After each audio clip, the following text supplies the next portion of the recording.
తన ఫాలోవర్స్ కు క్షమాపణలు చెప్పింది. ఒకప్పుడు తనకు నచ్చిన బ్రాండ్స్ ప్రమోట్ చేసినట్లు సమంత చెప్పుకొచ్చింది. అయితే ఇప్పుడు మాత్రం అలా ఏ బ్రాండ్ పడితే దానికి ప్రమోట్ చేయడం లేదని తెలిపింది. ఈ ఏడాది ఏకంగా 15 బ్రాండ్స్ వదులుకున్నట్లు శామ్ తెలిపింది. ప్రస్తుతం బ్రాండ్ ప్రమోట్ విషయంలో బాధ్యతగా ఉంటున్నట్లు చెప్పింది. తన వద్దకు ఎన్నో యాడ్స్ వస్తాయని, కానీ వాటిని తనకు తెలిసిన డైరెక్టర్లతో పరీక్షలు చేయిస్తానని చెప్పింది. 13 ఏళ్ల కిందట 16 ఏళ్ల పైబడిన ఏ ఒక్కరిని టచ్ చేసినా అందరూ సమంత నామమే జపం చేసేవారు. అసలు ఒక దశాబ్దం పాటు సమంత యుఫోరియా నడిచింది. సౌత్ లో ఈ బ్యూటీ దూకుడు, సీతమ్మ వాకిట్లో సిరిమల్ల చెట్టు, అత్తారింటికి దారేది 2013లో, కత్తి సినిమా 2014లో, తేరి, ముర్సల్, రంగస్థలం వంటి స్టార్ హీరోల సినిమాల్లో నటించింది. ఇక కెరీర్ పీక్స్ లో ఉండగానే అక్కినేని నాగచైతన్యను ప్రేమించి పెళ్లి చేసుకుంది.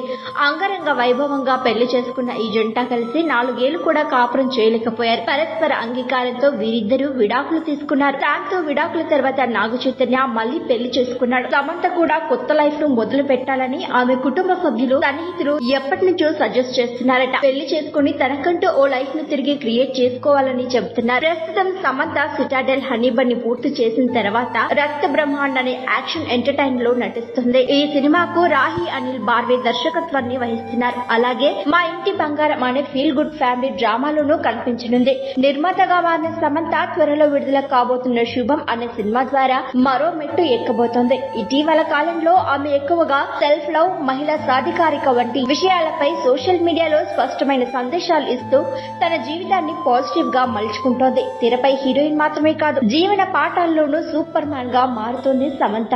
మరిన్ని ట్రెండింగ్ వీడియోల కోసం న్యూస్ 18 తెలుగు యూట్యూబ్ ఛానల్ ను సబ్స్క్రైబ్ చేసుకోండి.